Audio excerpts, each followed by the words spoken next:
2019 চনৰ বাজেটত আমি প্ৰথমবাৰৰ বাবে অৰুণোদয় আঁচনিৰ ধাৰণাটো ৰাইজৰ সন্মুখলৈ লৈ আহিছিলোঁ আৰু তেতিয়া আমি এজন অৰুণোদয় হিতাধিকাৰীক 830 টকাকৈ পৰিয়াললৈকে আমি প্ৰেৰণ কৰিছিলোঁ। সেইটো আছিল অৰুণোদয় 0.1। চৰকাৰ গঠন হোৱাৰ পিছত আমি অৰুণোদয় 0.2 তাৰমানে অৰুণোদয় দ্বিতীয় সংস্কৰণ আমি আৰম্ভ কৰিছিলোঁ আৰু দ্বিতীয় সংস্কৰণত আমাৰ বেনিফিচিয়াৰী সংখ্যা প্ৰায় 28 লাখ পৰিয়াল হিতাধিকাৰী হিচাপে আমাৰ সন্নিবিষ্ট আছিলে। কিন্তু দুটা তিনিটা অসুবিধা আছিলে যে তেতিয়া আমি কাৰোৰ পৰা আধাৰ নম্বৰ লোৱা নাছিলোঁ, কাৰোৰ পৰা আমি তেওঁলোকৰ ৰেচন কাৰ্ডৰ ডিটেইলছ লোৱা নাছিলোঁ আৰু কাৰ্যত যেতিয়া আমি এটা সমীক্ষা কৰিছিলোঁ, জৰীপ কৰিছিলোঁ, তেতিয়া আমি দেখা পাইছিলোঁ যে বহু হিতাধিকাৰী যি ধৰণে গাঁৱত আমি পাব লাগে তেনেকৈ আমি পাবও পৰা নাছিলোঁ বা কিছুমান হিতাধিকাৰী হিচাপে যি যোগ্য নহয় তেওঁলোক হিতাধিকাৰী হৈ আছিল আৰু এবাৰ মই আপোনালোকক কৈছিলোঁ যে বহুত চৰকাৰী কৰ্মচাৰীয়েও অৰুণোদয় লৈ আছিলে। সেইকাৰণে আমি যেতিয়া অৰুণোদয় 3 আঁচনিটো আমি আৰম্ভ কৰিলোঁ তেতিয়া তাক আমি সম্পূৰ্ণ ব্যৱস্থিত কৰিলোঁ। আমি প্ৰথম বাৰৰ বাবে অসমৰ প্ৰত্যেকটো পুলিং বুথৰ জনসংখ্যা অনুসৰি আমি অৰুণোদয় আঁচনি হিতাধিকাৰী নিৰ্বাচিত কৰিব ক'লোঁ আৰু যোৱা 6 মাহ ধৰি এটা দীঘলীয়া প্ৰক্ৰিয়া আমাৰ গাঁওসমূহত চলি থাকিলে আৰু এতিয়া প্ৰত্যেকজন অৰুণোদয় হিতাধিকাৰী যিটো পইণ্ট 3ৰ কাৰণে নিৰ্বাচিত হৈছে তেওঁলোক আধাৰৰ সৈতে জড়িত, এপিক কাৰ্ডৰ সৈতে জড়িত আৰু গোটেই অসমৰ শেষ পুলিং বুথটোৰো যদি একেবাৰে ডিমা হাছাও পাহাৰৰ মাজত আছে সেই পুলিং বুথটোৰ পৰাও হিতাধিকাৰী আমি নিৰ্বাচিত কৰিব পাৰিছোঁ। বিটিএডিক বাদ দি বিটিএডিত প্ৰক্ৰিয়াটো এতিয়াও চলি আছে। আমাৰ সৰ্বমুঠ অৰুণোদয় হিতাধিকাৰীৰ পৰিয়াল এইবাৰ 40 লাখ হ'বগৈ।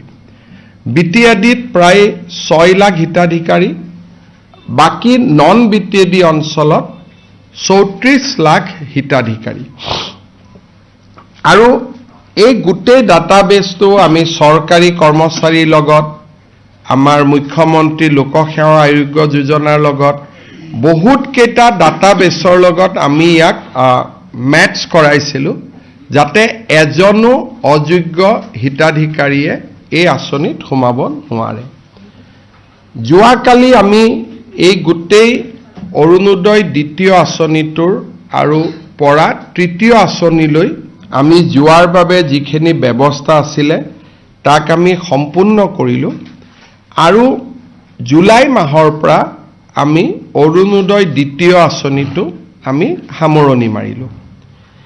এতিয়া গোটেই এই মাহটো, আগষ্ট মাহটো আমাৰ নৱনিৰ্বাচিত পঞ্চায়তৰ প্ৰতিনিধিসকল বা জিলা উপায়ুক্তৰ প্ৰতিনিধি প্ৰত্যেকজন অৰুণোদয় হিতাধিকাৰীৰ ঘৰলৈকে যাব। মোৰ পৰা এখন পত্ৰ লৈ যে আপুনি অৰুণোদয়ৰ বাবে নিৰ্বাচিত হৈছে আৰু অকল খালী পত্ৰখন দিবৰ কাৰণে অলপ বেয়া লাগে কাৰণে লগত এখন আমি সৰু কিতাপো পঠাইছোঁ মহাপুৰুষ শ্ৰীমন্ত শংকৰদেৱৰ ওপৰত, উপেন ব্ৰহ্মৰ ওপৰত, মহাপুৰুষ মাধৱদেৱৰ ওপৰত, APJ আব্দুল কালামৰ ওপৰত, গোপীনাথ বৰদলৈৰ ওপৰত, মূলা গাভৰুৰ ওপৰত, ভগৱান শ্ৰী ৰামৰ ওপৰত গোপীনাথ বৰদলৈয়ে লিখা এখন পুথি আছিল তাকো আমি পঠিয়াইছোঁ, ৰাণী লক্ষ্মীবাই, গমধৰ কোঁৱৰ, লক্ষ্মীনাথ বেজবৰুৱা, স্বামী বিবেকানন্দ, এনেকৈ চিঠিখনৰ লগত এখন সৰু আমি কিতাপো দি পঠাইছোঁ যিহেতু এইবাৰ আমি কিতাপৰ বৰ্ষ পালন কৰি আছোঁ। তাৰমানে 40 লাখ পৰিয়ালক এখন পঢ়িবৰ কাৰণে কিতাপো গৈ পাবগৈ। এই অৰুণোদয় তৃতীয় আঁচনিটো এই গোটেই প্ৰক্ৰিয়াটো সমাপন কৰোঁতে আমাক এমাহ লাগিব। ঘৰত গৈ গৈ আমি গোটেইখিনি দিওঁতে আগষ্ট মাহত অৰুণোদয় কোনেও নাপাব।